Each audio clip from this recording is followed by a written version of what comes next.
You're listening to Her Hacks Podcast, a podcast created by women in cybersecurity for everyone. I'm Diana. And I'm Connie.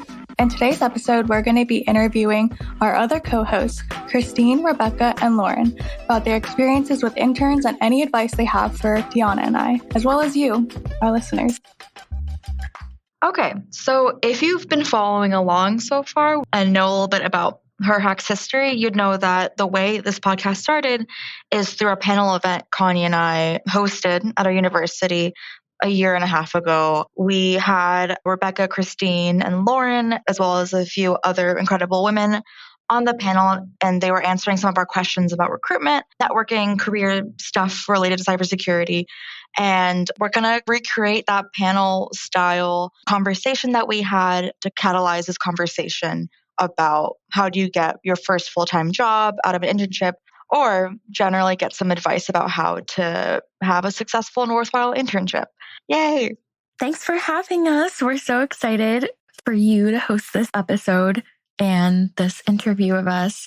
And I think we're going to give you some advice also on how to make that intern to full-time conversion. Is that right?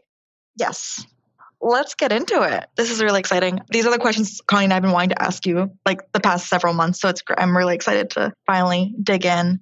So I guess our first question we had is we kind of wanted to contextualize your advice by having you guys explain a little bit about your internship experiences you might have had, or any part-time jobs you had leading up to your full-time careers. If you could give like a little rundown of if you had any internship experience, like what were they? Lauren, do you want to kick it off? Yeah, I can jump in. Long-time listener, long-time caller, kicking it off. Thank you for laughing. That was a terrible joke.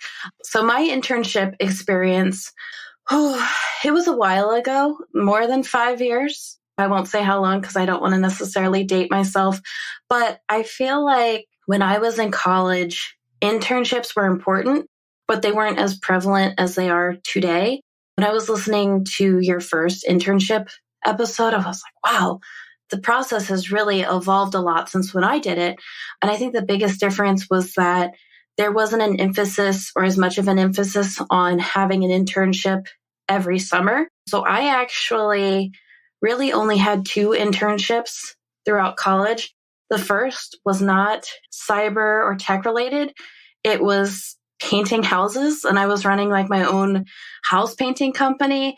And I only mention that because that experience taught me a lot of my soft skills and my communication skills, because I had to go out and learn how to market myself, and I had to learn to go door to door. And a lot of that translated over to being working professional, but it wasn't necessarily relevant for cyber or a technology job.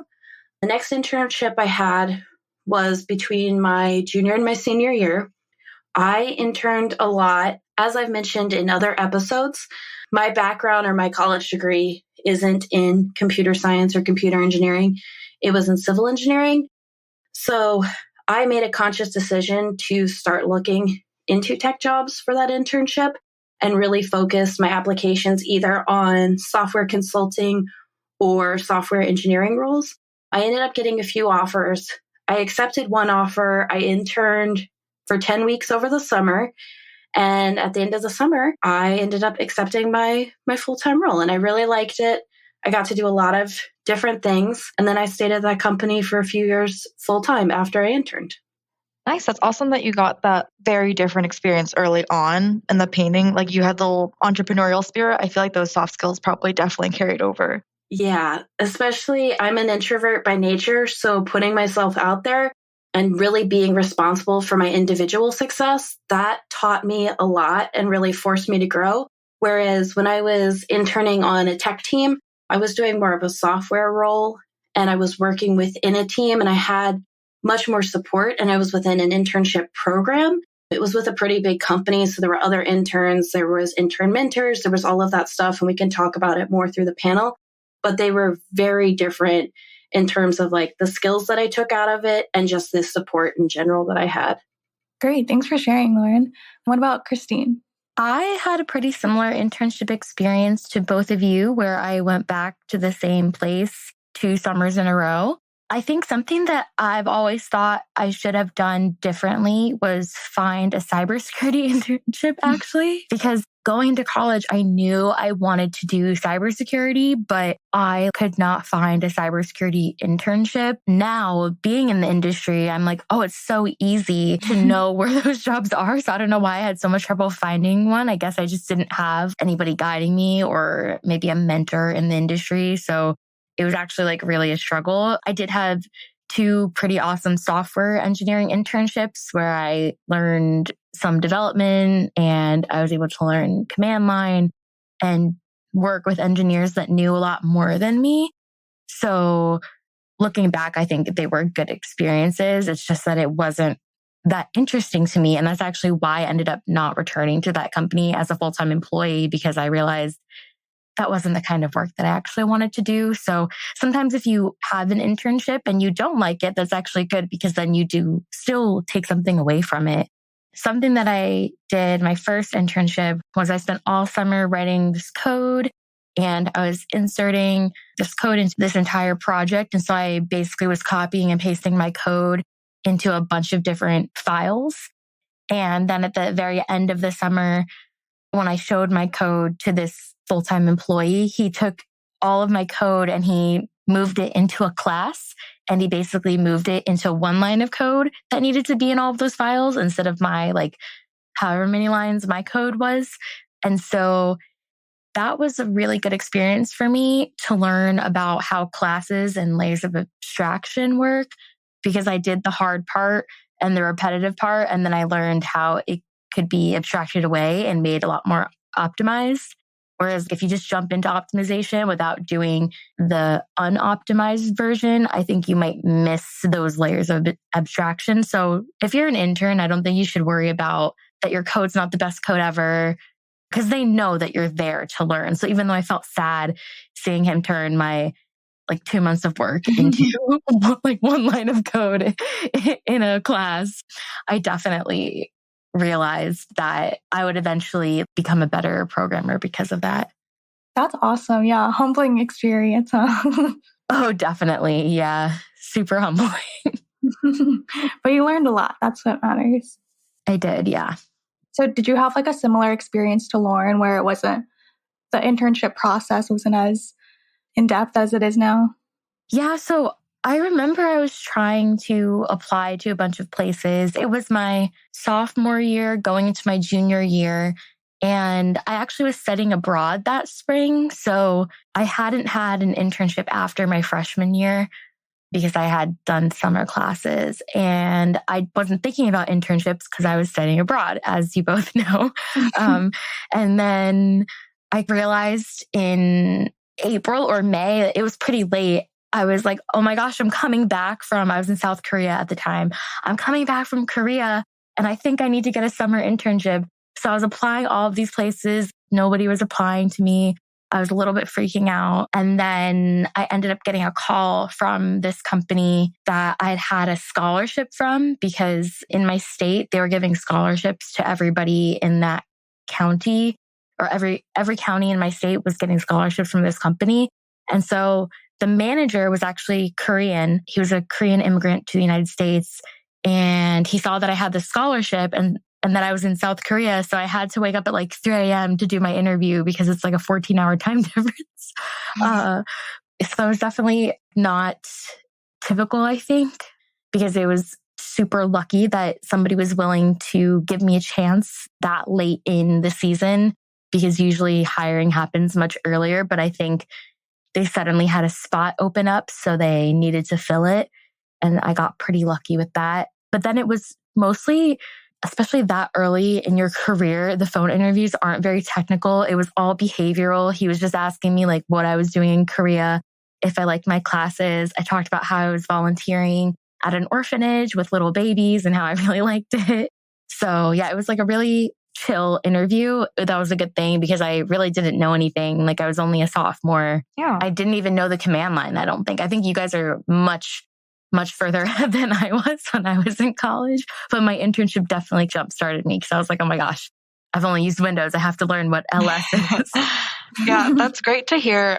From what I've witnessed, a lot of people understand the internship application process is like the same and everyone just applies to the same companies and gets the same positions. But I think it's really interesting, a lot more common than people think, to get opportunities that are a little more regular like yours. I know a lot of people who have those kinds of experiences, and it's great to hear like all the different ways you can get connected to get an internship. I think that's really important to understand. If we have any high school listeners, I actually did have an internship in high school, which I know is not super common. Oh, wow. Yeah, that's I impressive. interned at AstraZeneca, and it was because I won it from the science fair. Wait, same. Wait, I had a science fair internship too. It's so funny. Yes. It had nothing to do with what I wanted to do. Like, it was an engineering internship, but I learned how to make flow diagrams for biotechnical processes, and they bought me sneakers so that I could walk, like steel toe sneakers, because it was required for this one warehouse with a bunch of centrifuges and stuff. So yeah, it was fun to have a first job, and it was a really interesting experience. And I learned a lot about how I was bad at biology and chemistry and didn't want to do that as my real job. Wait, that's so funny, because I also in high school, I had like a bio and then like a physics research internship, like 2 different summers from science fair. But those two, similarly to what we were talking about earlier, having internships to realize what you don't like I discovered then that I don't want to go into like academia or like pure science research, because I was still considering that as a field at the time. That's really funny. I think that those experiences are really random when you speak about them in hindsight, but I think that we definitely got something out of it early on. I don't know what, but probably something. Wow. Rebecca, I'm curious, did you have high school internships? Like, what is your story? Because I feel internships were less intense, but maybe I just wasn't plugged into internship opportunities at the time. No, I didn't have any high school internships. What about college? Yeah, so in college, I did the same internship twice.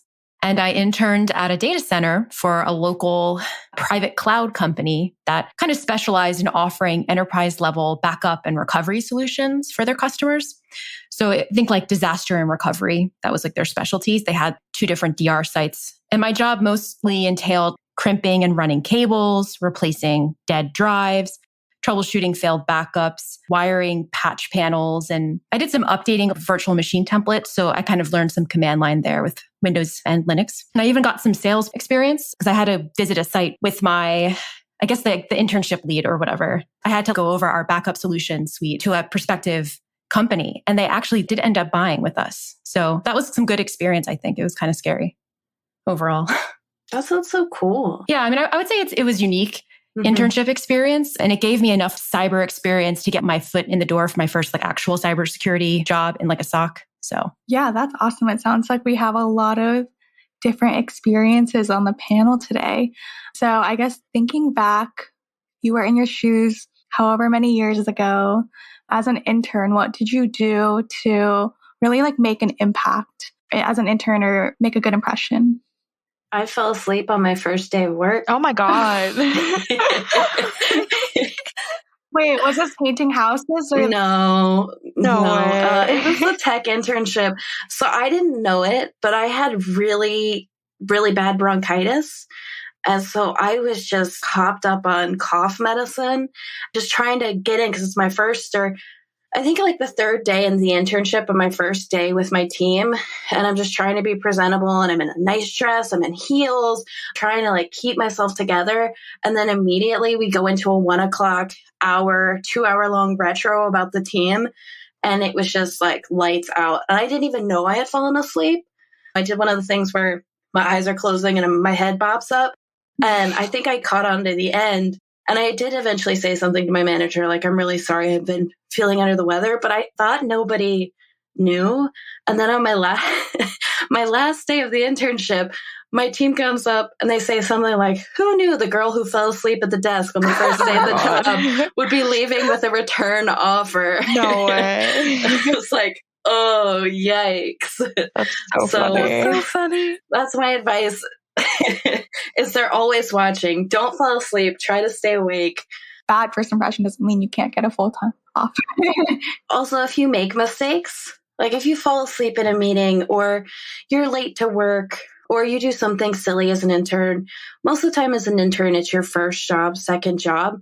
I think owning up to those mistakes and addressing them head on is actually a piece of really good advice, because it shows that one, you acknowledge that you made a mistake, and two, that you're willing to grow and move forward from that. And so I think it helped that I went up to my manager, giving an excuse because I shouldn't have fallen asleep, but just explaining where I was coming from and saying, I'm sorry, it won't happen again. I think that helped me set us off on the right foot. I agree, because at one of my full-time jobs, there was an intern in my department who would literally sleep in the library every other day. And I never said anything. I didn't want to rat him out, but somebody who I was friends with in another department, when we went to go get coffee, because this kid would literally sleep in the atrium, which is where the coffee shop was.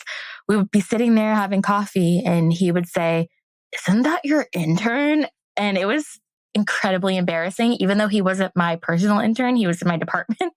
So it's good that you said something, because everyone in my department, one of their takeaways was that this kid just didn't care. And so he did not get a return offer. Well, did he have a medical condition? Not to my knowledge. I guess I can't assume that he disclosed it to anybody. And if he did, I wouldn't know about it. But if you're suffering from a medical condition, like Lauren said, you should disclose to your manager or to HR if you need a special accommodation or something. Because let's say, for the sake of argument, he was narcoleptic. They could have set him up with a sleep room or something so that he wasn't literally sleeping in the middle of the cafe every single day, and, found a way to make it more comfortable and more private for him. I think that you have to try and utilize the resources available to you, because you do want to make a good impression. Some jobs have nap rooms, maybe Google or Facebook or another big tech company. I've heard they have nap rooms. So maybe napping in a nap room is appropriate. In this particular instance, this intern was a referral from somebody's university that they were an alumni of. So I think if there was something going on, maybe they would have vouched for them more. But when they didn't get the return offer, it was oh, I see why.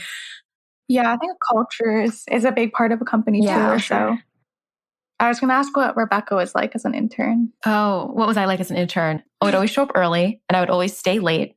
And if I wasn't actively working on a task they assigned me, I was trying to create my own tasks that interested me. Wow, very proactive. Well, I tried to be really proactive. I tried to make the most of the time, because I think I only worked 6-hour days, but they also paid me part-time to be there. So there was a person who was in charge of internship projects or whatever. I would work with him on some of the projects that I was doing, but I was definitely always trying to be proactive and do something and work on my own projects. That's really great to hear and motivating. I feel like there's not a huge stereotype, but there's a stereotype out there of interns who don't really do much. And I think that's good to hear, is that you don't, no one has to foot into the stereotype. If you want to be a super proactive intern and come in early, make your own tasks, you should by all means go for it. And it works out. It looks like it works out. So to move the conversation along, our next question for you guys is, do you have any interns on your project right now? Have you had interns on your project? What about them? And what about what they did? Did you like? Did you didn't like? Other than that napping story, how have they contributed to the effort of your project and your team's goals? And how did they make an impact? And do you guys have any general do's or don'ts for interns? Rebecca, what did you like and dislike about Connie as an intern? Putting me on blast. Technically, Connie wasn't my intern. So Connie and I didn't actually work on a project together. But I was tasked as quote unquote babysitting her to make sure that she culturally felt connected. She was actually my mentor. I was more of a mentor. Yeah, because I don't know why, but it was because of our mutual coworker. I think you were the youngest person. I'm the youngest person in my department probably. So that might have been why. I love interns. I love having interns. I love working with interns. I say that I've only really worked with 2. One specifically was last summer, as my project this year couldn't afford an intern, which is kind of sad. But I think one of my favorite things about interns is just if they're more senior in their curriculum, they can be fun. But even if not, I had an intern who just had this amazing work ethic. She was such a go-getter. Anytime we were presented with a challenge, she would Google stuff. She's like, how are we going to solve this problem? And then she would use me as a point of assistance when she felt stuck. Yeah. And she would talk to me about the methodology of what she was working on. I really felt even with her limited technical knowledge, she just had such a potential and capacity to grow. I don't know, it just blew my mind working with her, honestly. I don't care what you know. I care if you want to know it. I want you to have that hunger to learn, and I can use you. I've worked with people who have more experience, who are my colleagues, who I have enjoyed working with less than that intern. So, really, it's just having a good attitude goes so far. Yes, I 100% agree with you, Rebecca. I think the energy, the attitude, and just to break it into her hacks, if you will, I feel like for me, it boils down to asking questions, trying to be helpful, and taking initiative to problem solve and research on your own, and then asking for help when you need it. Those skills are some of the best things you can bring to an internship, because ultimately, as an intern, interns are there to learn. So when they come in with that energy, and also not being afraid to offer new ideas. I don't know about you guys, but I feel like sometimes, especially when you've been at a company for a while, your team can get, and me as an individual, I can get very stuck in specific ways. I don't like to change. So if an intern comes in and respectfully challenges that, or even just asks really simple questions of oh, why are you doing it this way? Why didn't you do it that way? Or have you ever thought about doing this? Sometimes asking those really simple questions that might seem obvious are things that I've missed because I've just been in it for too long. Yeah, it's like a breath of fresh air sometimes. I also had an intern who painted me, or hand drew a picture of me. And that was really special. Borderline creepy. It was about, she gave portraits to everybody because she was an artist on the side. So she sketched. It wasn't just hi, I'm admiring you. Here's a picture. That would be creepy, but it was really special because she tied in things. It was as she was leaving, she gave us a little gift, and she just tied in things that we had talked about all summer. And it made me feel really special because I like to mentor people. I like to provide that encouragement. And it's really exciting for me to get my hands on early in somebody's career and give that guidance if they're looking for it. So it made me feel good at the end of the summer too, because I could tell that she really listened to what I had to say, and that our conversations were meaningful. And I wasn't just saying stuff that went out there and then was never heard again. I'm taking notes. I'm gonna put on a to-do list, make portraits of everyone on my team. They'll love me if they do. I'm joking. Yeah, gifts are not required. Gifts are not required. No. Don't think that's a standard. It was just something that was very meaningful for me. Even if it had been a short little thank you note at the end of the summer of here's what I enjoyed. That's typically nice. What I've gotten. And as an intern, if you just write a thank you note to the people you've worked with and what you've taken away, that as a person who works with interns, it means everything. It's so nice to hear that. I have never thought about that before. And now I know that. Thank you. That's a good piece of advice. +1 to that. I love handwritten. Thank you. Well, not notes. Handwritten. Mine was email, but handwritten sounds really nice. That's also great because I'm not artistic, so I don't know if I could pull off making portraits. You just sent an email. I got a thank you note one time. It was handwritten and it was just really sweet. Aww. That is sweet. Talking about internships, what was your experience progressing from being an intern into a full-time career? Did you stay with the internship you last had? How did you decide to do something different? Rebecca, we could start with you. Yeah, so I stayed with the same internship twice. I don't know why I stuck with it. I should have been applying, I think, to more, just to give myself more opportunity. But I stuck with it because I liked the team. I was doing really good work, got really good feedback for it. At the time, it was still pretty interesting because it was very hands-on, and I would be walking around the data center all the time and stuff. So there was some fun to it, and I had a lot of camaraderie. I worked with a lot of younger people as well, which can make a huge difference.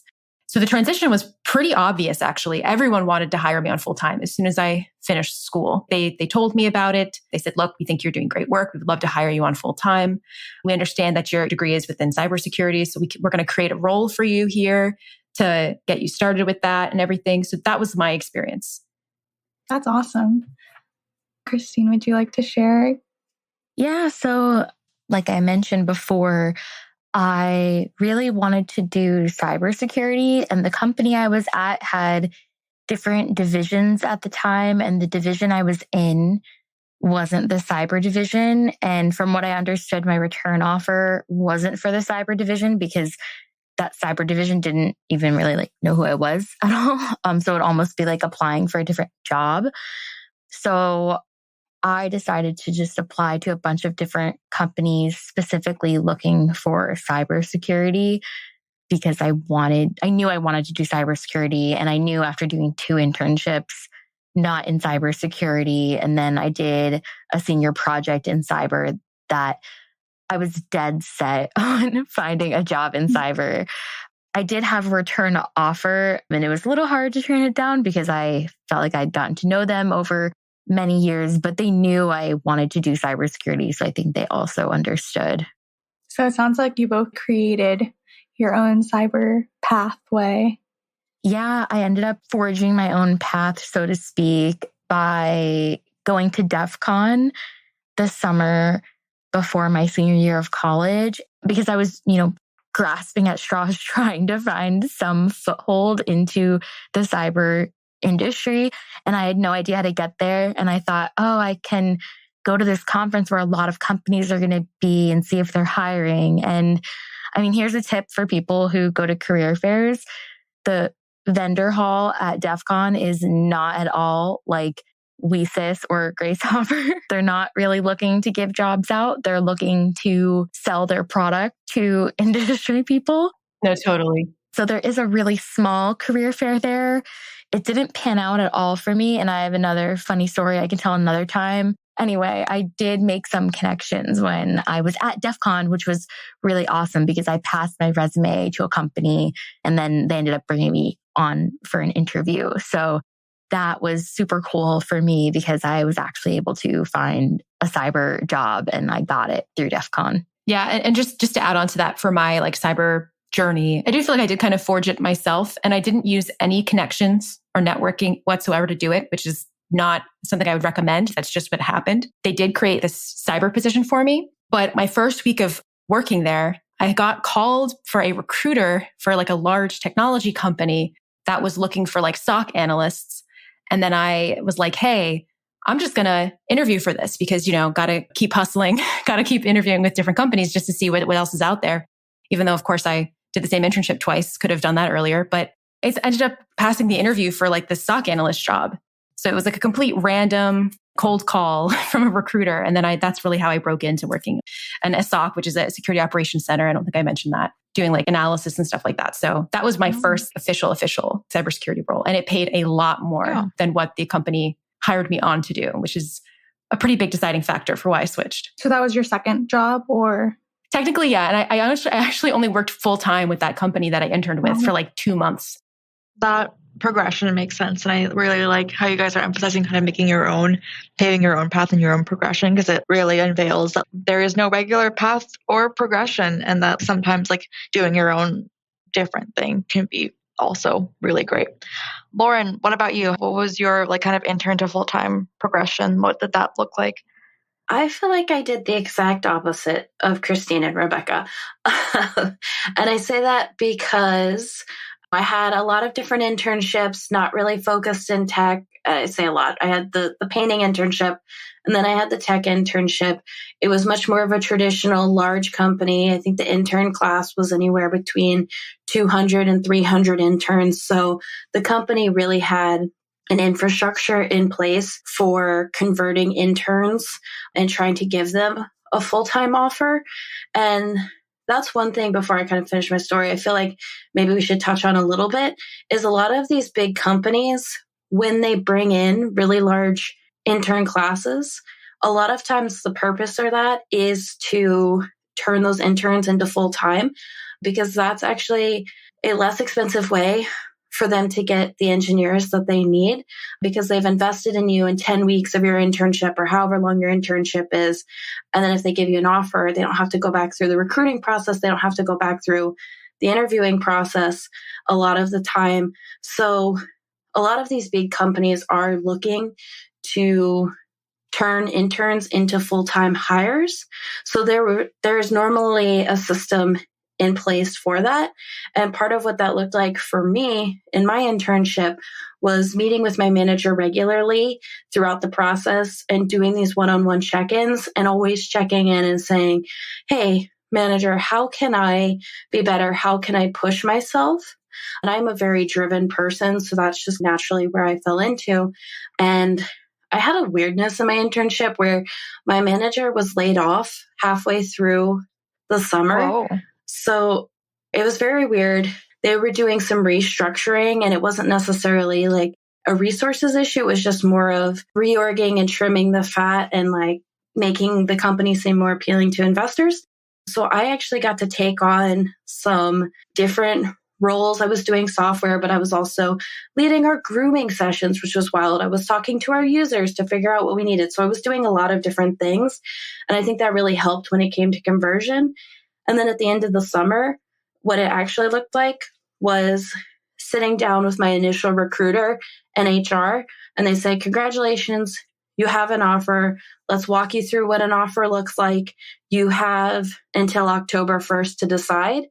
And what it came down to in the end was I didn't want to go interview anywhere else. I was really, really nervous about interviewing for another technical role because I didn't have a lot of experience with technical interviews.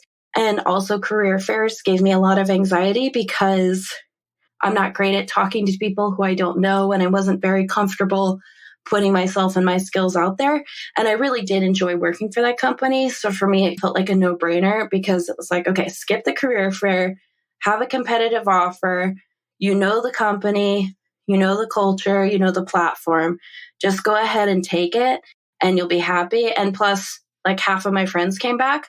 So that's who I ended up living with when I accepted my full-time. So it was just like a nice little bow to tie the whole package up. So that's funny that you mentioned that because I don't know about Connie, but I'm in a very similar position. Like the company I'm at, I'm really like happy with, and I am not fully confident in my technical interviewing skills. I haven't interviewed for 2+ years. Would you have done it differently, or because I'm very tempted to just take my offer and just like chill out my last year of college? You know, I can't say if I would have accepted another offer, but I wish that I had pushed myself a little bit more and made myself at least go to a career fair. I never went to a career fair as undergrad. I did everything online because I was just too scared to talk to people.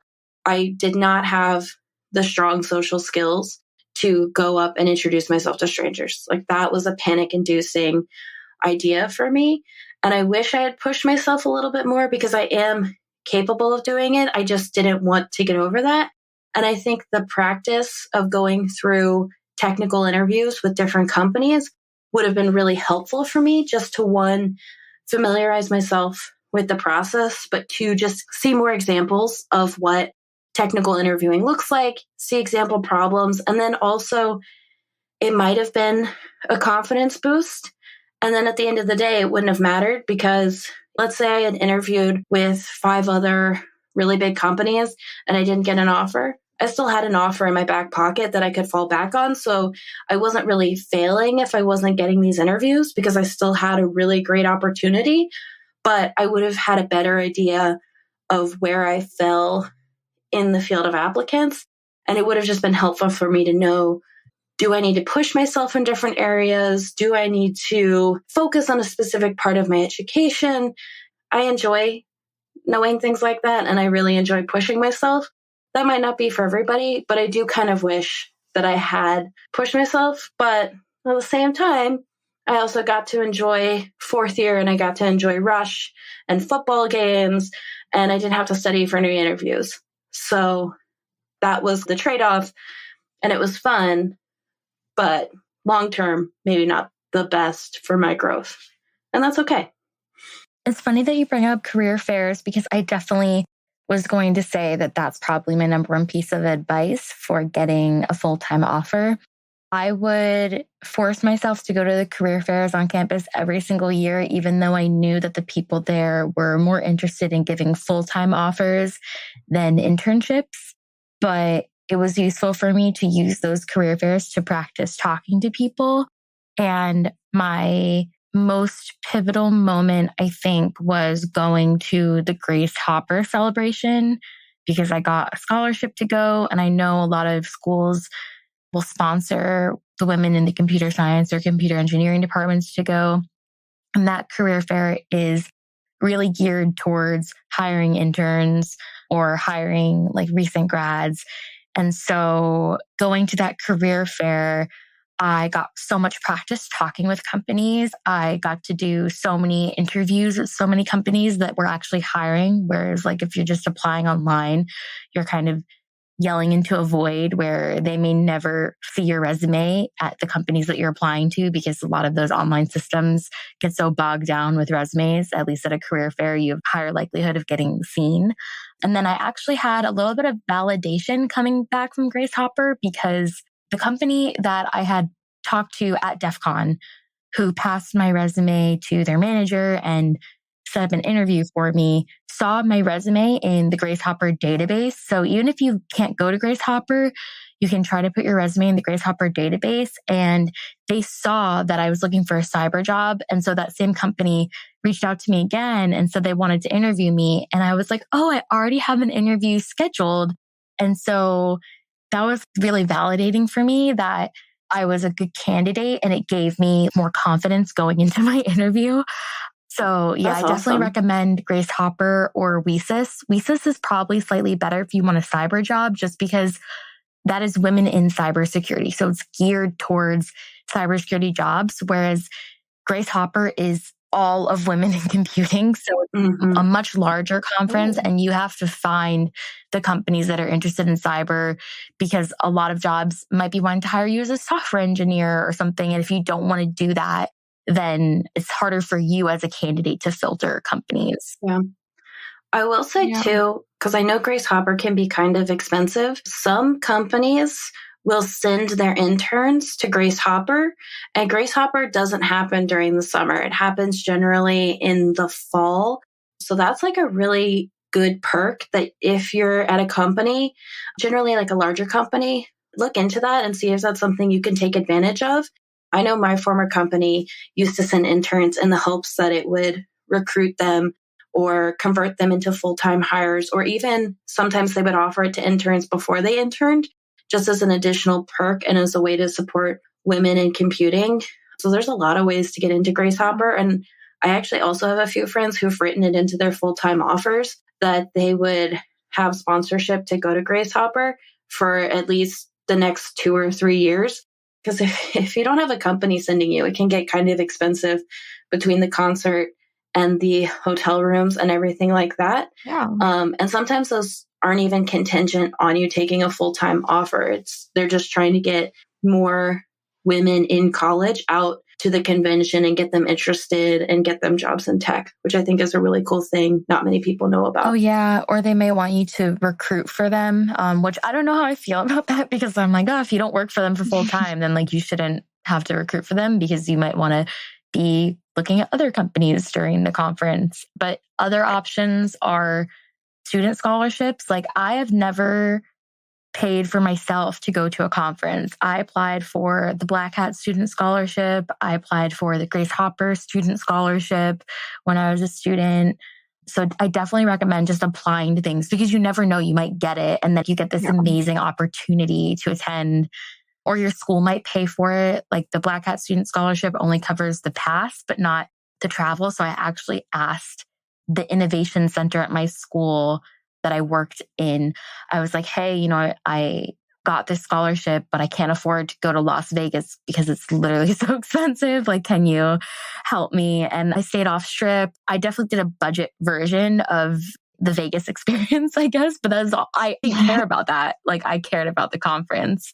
Just a her hack tip, bring an empty bag to take all the swag home with you. And that's all I'll say about that. All right. So going back a little bit, I asked Lauren earlier for if you were to kind of go back, do you have any regrets? Like what would you do differently in finding kind of your first full-time job, or whether or not you transitioned from intern to full-time or found like a brand new job full-time? Would you guys have done everything differently? Do you have any like regrets? Christine, Rebecca? Yeah, I would say my regrets, just follow everything Christine said, follow her advice. because I think having multiple internships, going to career fairs and asking for them, that would be, if I could go back, that's what I would do differently. I think just having a better idea of what else was out there would have really broadened my own potential and what I could have done and maybe how far I could have gotten early on. So definitely encourage our listeners to do is just like Christine said, go to those career fairs and get that experience talking to people and apply for things because it's crazy. You might get it. Yeah, I wish I did I think I said this before. I wish I did a cyber internship. I had no idea what I was doing. That is something that I wish I did. I'm so happy with where I am now in my career, but I think that if I'd gotten an earlier start, I would have just enjoyed it. I truly enjoy this field and that's why I'm in it. So looking back, I probably would have enjoyed my internships even more if they were in the topic area that I was interested in. Thank you guys for giving your insight and some advice. Just to wrap up, Diana and I are currently in our last few weeks as interns. Is there anything we can do at this point or any last minute advice you recommend so that we can really take advantage of a full-time offer being from the same company or exploring other options? Just as your last her hack. Internships are a sell. You're an investment that the company is making. So an internship might not always be the same as what it is full-time. So I think just networking, talking to people at different stages in their career, maybe who've been at the company for a year or two, people who converted full-time. And then don't be afraid to put time on leadership's calendar. Just say, hey, I'm an intern. I would love to learn more about what you do. It takes courage, but that's a really good way to make a good impression and a good way to learn if you see yourself at that company and if it's going to point you in the right direction for the career that you want. Yeah, I agree. They call them informational interviews, and you should just talk to other full-time employees at the company who are maybe in roles that you could be interested in and get to know about what their job is. Like at my internship, I did a bunch of informational interviews because as an intern, I didn't have a whole lot of work. So I tried to fill my time with getting to know what other jobs were out there in the company, specifically because I was interested in cybersecurity. So I was trying to find what cyber jobs were available. So definitely use your time to try and get to know other employees and what it's like being full-time. I also would say bring your main character energy. You want to be noticed. You want to work hard. And if you have to do like a presentation or some type of write-up, try to impress them, because if you want a full-time offer, you should be doing your best work and be kind of proud of what you did that summer. Even if it wasn't something you were totally interested in, you still want to be proud of it. I like the main character energy comment. I like that. Rebecca, do you have any final thoughts? Oh, I don't know. I feel like I said enough. I guess I have to say something really profound. You don't have to. Connie, Diana, this is a very stressful time in your lives. You're about to, start your careers. Just remember that there are many different ways to achieve a goal. Lauren, Christine, and I have all taken different paths that all have wound up in cybersecurity. As we interview even more people, we learn that we've all taken, these different unique journeys. I think the key, from what I can tell from everything we've said today, is just put in the work. Try not to worry about the process too much. And we only regret what we didn't do, or something like that. I thought we were going to talk about bad interns. I thought we were talking about bad interns too. We can. I was excited for that. We can talk about bad interns. Yeah, I feel like I have to come up with something. So, guys, you have any shitty interns? No, at the job that I had the sleeping guy, this wasn't the sleeping guy. There's this other guy who, always the guy, obviously. He just wasn't doing anything. And you might think as an intern, people don't care about you or don't notice you. But if they've assigned you tasks, they do notice if you don't do them. Mm-hmm. And this one guy was always just wandering around the building doing God knows what. And so basically upper management noticed, and they actually tasked one of my best friends who was in the interns department. And they said, we need you to just every day find this kid and record what he's doing because he's like literally like in the office. This kid because he wasn't doing anything. It was insane. Because I needed to, have a record of it. So going back to having like a presentation or final paper. So he was supposed to give a presentation, which I think he skipped, and they wanted him to write a final paper of his results. And so this kid wrote it as a LaTeX document. Oh my gosh. Why? Which is like, I think it's because when he sent it, nobody could open it because it was corrupt. Of course. And so, my gosh. I worked at an academic institution. So like we knew. So LaTeX is used. I understand that. Yeah. Right. Like we knew how to open LaTeX files, and they were like, this is corrupt. Can you resend it or export to a PDF? And he kept resending it, and it was like, quote, corrupt. And then my friend Kenny like reverse engineered it to try and get it open. And it had like nothing in it. This kid literally just did nothing his whole internship. And then it's like when you write an email to your professor because your paper's late and you're like, sorry, I forgot to attach it the first time, even though you actually didn't forget for real. Or people would send like corrupt files to the teacher and be like, oh, sorry, even though it was not actually like, that's what this kid was trying to do. And it was very obvious. And so he did not get a return offer. Wait, can I ask a dumb question? Yes. What is the LaTeX? Is that LATEX? No, yeah. Is that the same? Yeah, that's it. Okay, you guys call it LaTeX. I call it latex, and that's how all of my friends have called it. That's okay. And that is good to know, because that's just how I didn't just look at it and be like, oh, that's how you pronounce it. That's how I heard it pronounced and was like, oh, that's interesting. Okay, thank you. That was an educational moment for me. Yeah. It's pronounced LaTeX. It's pronounced LaTeX, yeah. Yeah, I've heard like fierce arguments between people about whether or not it's latex or LaTeX. I have never heard anybody say LaTeX before. But this is a great way of wrapping up. Listeners, we'll have a survey out on Twitter or Discord about whether or not you guys pronounce it latex or LaTeX. And yeah, that's a great way of wrapping things up, Christine. Don't do what that intern did. Don't wander around. Don't sleep. People will notice. People will notice. It's so common, though. I've had that many interns do it before. But it's crazy because Dion and I we've never faced this because we're behind a screen during COVID. Like, it's like we could wander around and no one would know. No one could follow us. That's true. Well, the way to flip and turn that around is like the hack is if you're going to be away from your computer, away from your desk for an extended period of time, let your manager know and say, hey, I have a doctor's appointment, or hey, I have an intern meeting that I have to go to, so I won't be responsive for the rest of the afternoon. That's the professional way to handle that situation. I love it. I love it. I love the last nugget of advice. Thanks for listening. Check us out on Twitter, Instagram, and TikTok. Join our Discord by going to herhackspodcast.com. And don't forget to subscribe so you never miss an episode drop, and leave us a 5-star review.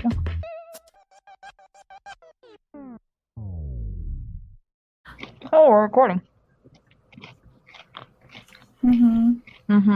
Who's eating? Sorry. Not me. Is